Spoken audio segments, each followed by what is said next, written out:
So welcome back, Dawn, and any other aspiring didgeridoo players. We're about to get into the lesson of being a beginner and advancing on a super didgeridoo. So this didgeridoo isn't a very difficult didgeridoo, even though it's huge. You know, it's a pretty big beast here, but she is pretty light. The reason why it's not so difficult is because all this tight neck space up here gives you a lot of back pressure. And also all the harmonics are in the correct places to engage even more back pressure at the more and more you go, the more and more you push into the resonance of playing. But you know, I highly encourage beginners to take a couple different approaches to learning. One, it's amazing to sit down with one didgeridoo and just go for it. Get the drone and develop. But it can also be good to play a series of different didgeridoos, you know? Play anything you can find. All the cross-relating, the cross-pollination of different instruments and different techniques that those instruments excel at or are limited can actually inform and influence you to find more within your primary instrument. So yeah, we're gonna break it down here. So you know, just getting going the very first time, and this is the same thing I teach here in festivals and conventions and out street performing. Someone's like, wow, I've never tried it. And they go, can I try? And I go, yeah. And they go straight for the mouthpiece. And what I have them do, and what I want you to do with me right now, is a little lip exercise, which is basically flapping your lips really low and then up to really tight. And so you're going to want to take a deep inhale in through the nose, and so that's the loose.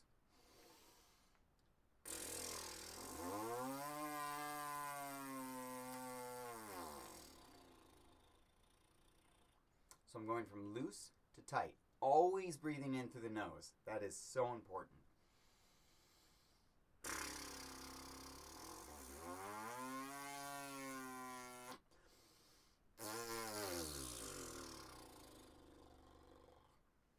And you can do that 10 times, 20 times, whatever it takes. Might make your face tickle.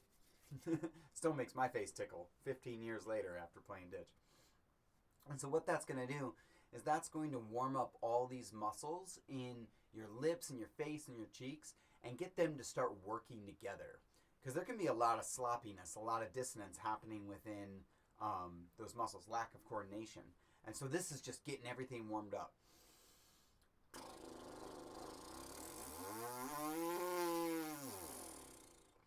And you might have little hiccups in there.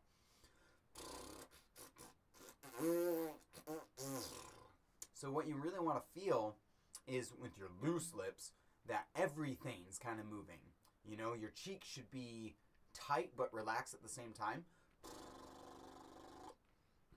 With your tight lips, your cheeks should be really pressed in, nice and tight, and it's really just right here, this part of your lips. And you can even use your fingers to kind of simulate the mouthpiece. Give yourself a little pressure. And so what that's going to translate as through the didgeridoo is you might be way above the drone with tight lips, you know, at a much higher pitch. And there's no resonance there. Right? Or you might be way below it with super loose lips. No resonance. But if you do that slide, that tensioning or loosening, you'll find the resonance and it will engage. So from loose to tight.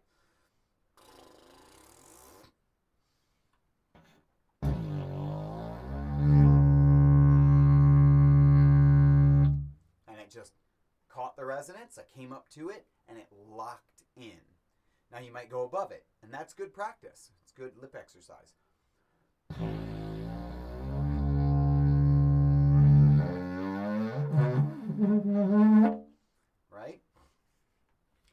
drop down into it. And so that's the sweet spot. So that's what we want to do. This is the first of 4 interactions of getting the drone. And so the first interaction is the drone itself, the embouchure of your lips.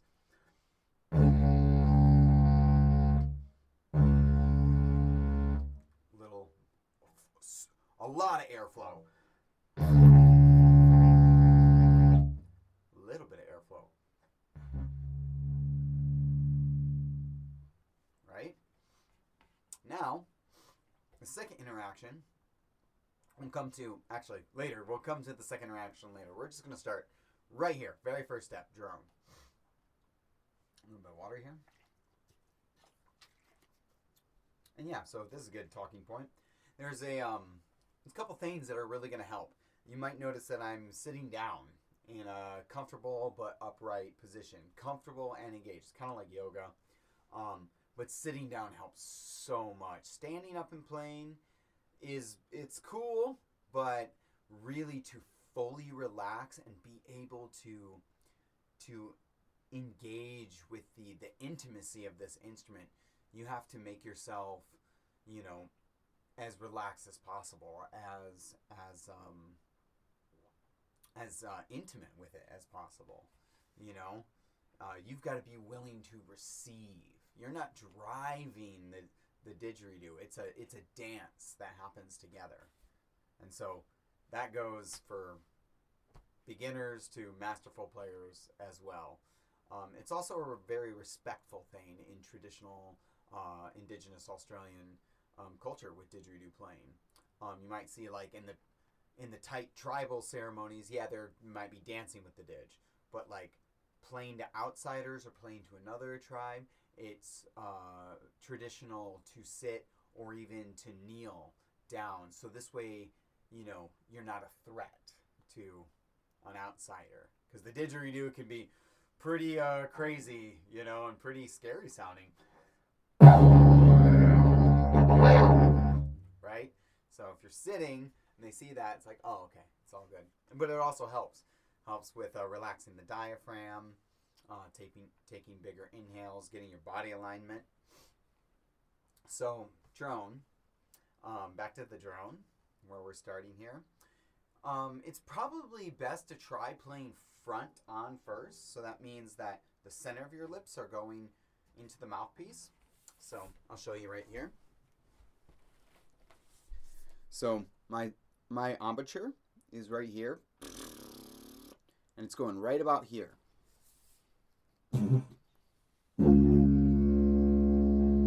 Right? It's probably best to try that at first. Tends to help a lot of beginners. But I actually play most of my drones on the side. And it's mostly a preference thing. There are some mechanics to why you would prefer the side over the front or the front over the side. One of those being that there's 8 muscles right here that are engaged in your face, symmetrical from side to side. If you play front, yes, you can have all 8 engaged, so theoretically you can get more detail and more control, but it also means that you have 8 muscles being discoordinated.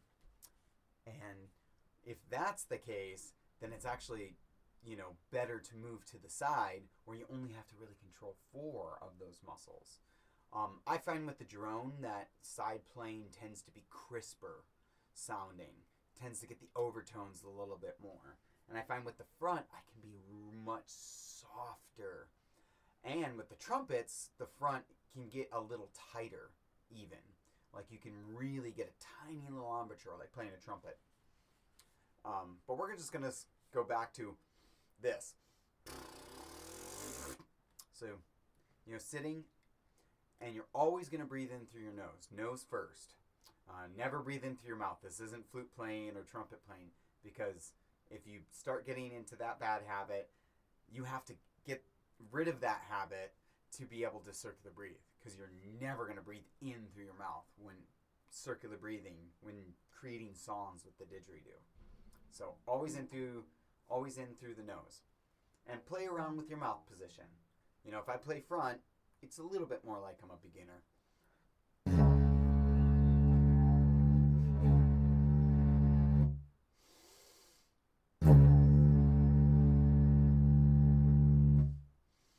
Right?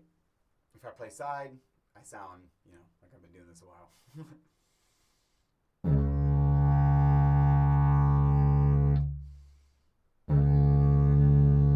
Now, you might have some sloppy drones in there. They might be like this.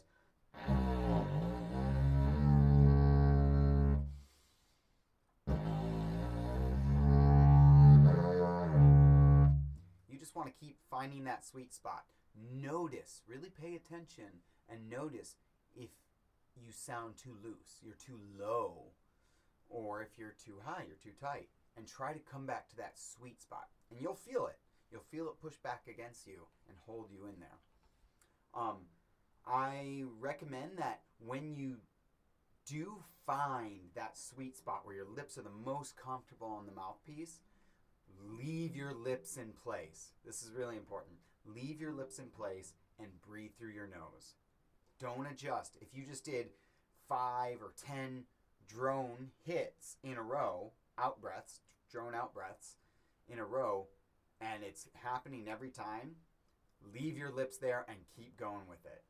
Only make tiny little micro adjustments if you really feel like you need to. You will know. You'll be able to feel it.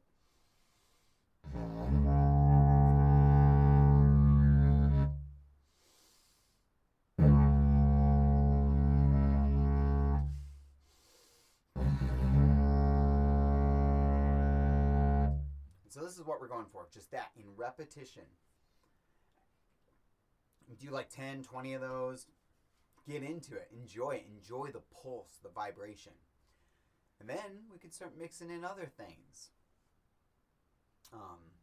You know, we can start going into the other interactions when that starts being consistent, when you're getting it every time. It might take you this lesson right now, just one try. It might take you a week. It might take you a month. You know, every person is different. Every player is different. I've had, you know, 4-year-old kids take to it, and they're circular breathing and making monkey sounds, you know, within one time out at a festival with them. And then I've had, you know, my 81-year-old grandmother, she plays and does all the vocalizations, but it took her a while to learn too. And guys that look just like me, you know, that, they spent 2 hours getting their very first drone. And then it took them 6 months to circular breathe. And now, like a year and a half later, they're awesome players. So, you know, you could be circular breathing within a week. You could be creating songs in a month. It's really up to you and how much time you put in. So, anyway, first interaction is the drone, as we stated before. So just getting... Moving on to the second interaction, which is the mouth chamber. What's going on in here? Your tongue comes into play. Your cheeks come into play. So, first interaction, and then layering the second interaction.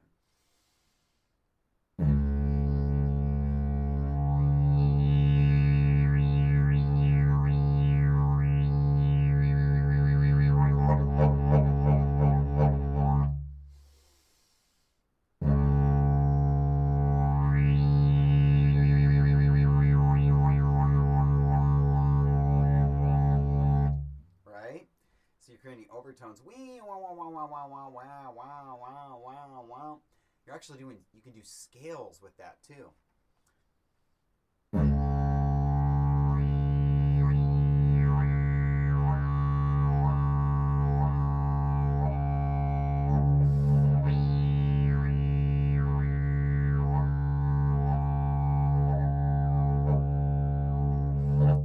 So what's happening is my tongue is actually hovering inside my mouth while I'm pushing air out, and it's fluttering, and and how much it flutters is dependent on how close to the back of my teeth, my gums, how extended it is, or how pulled back it is.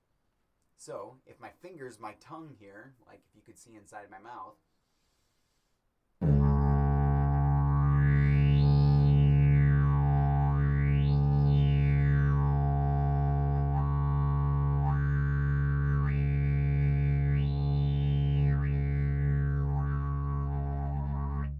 right? And then the cheeks.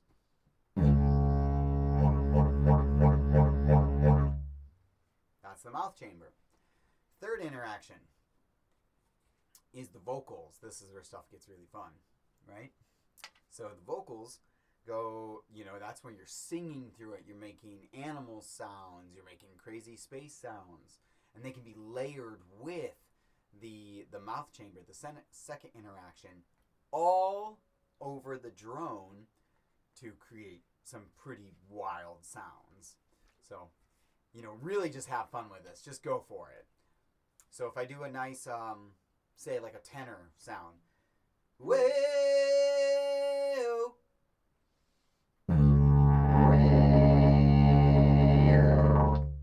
right? Or maybe something more like a bird, coo coo coo coo coo.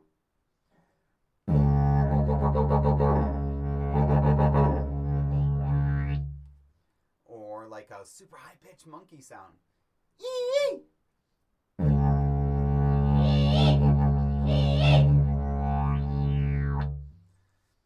Or rolling my tongue like this. Plus a vocal. Woo makes through the didgeridoo.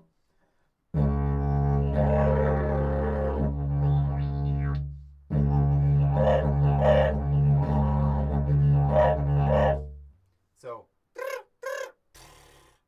two vocals, no vocal, but tongue roll.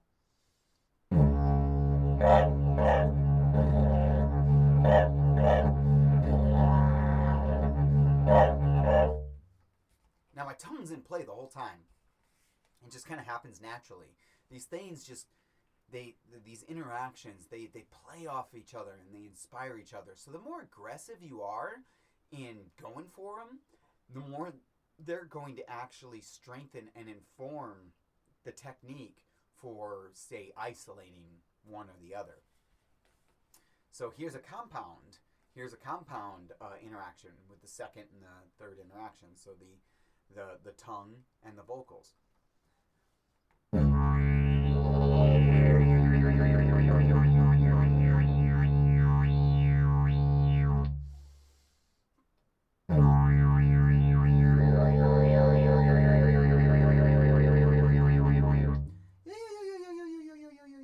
Right? So you can really play with that. Sky's the limit. And you'll notice that, it's affecting the overall sound. If you do lower sounds, so, the lowest sound you can make is probably somewhere in like here.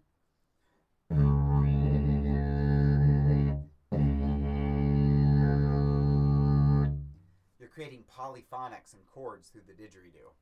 And so that's when things get really fun.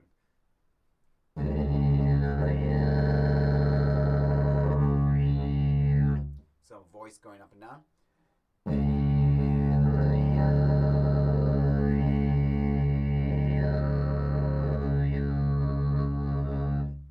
So that was probably octave, fifth. I think it was octave, fourth, fifth, fourth, octave. So here, let's bring it up another octave. So much more into like female voice range.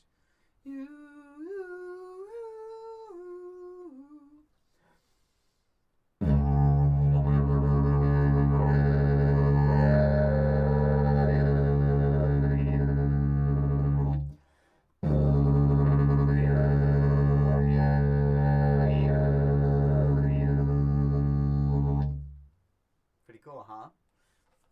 Add some tongue in with that.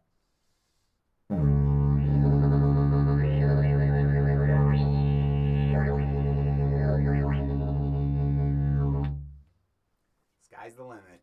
Play with it. Have fun. And practice, There's some really fast stuff you can do.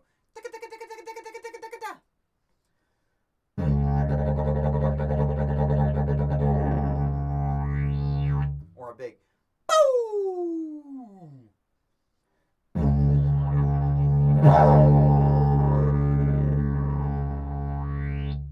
Right? Pretty fun. And then the last interaction. That's the circular breathing. And I think we're going to take a little pause before we get to that one, because that one's the most counterintuitive. It's going to look like this.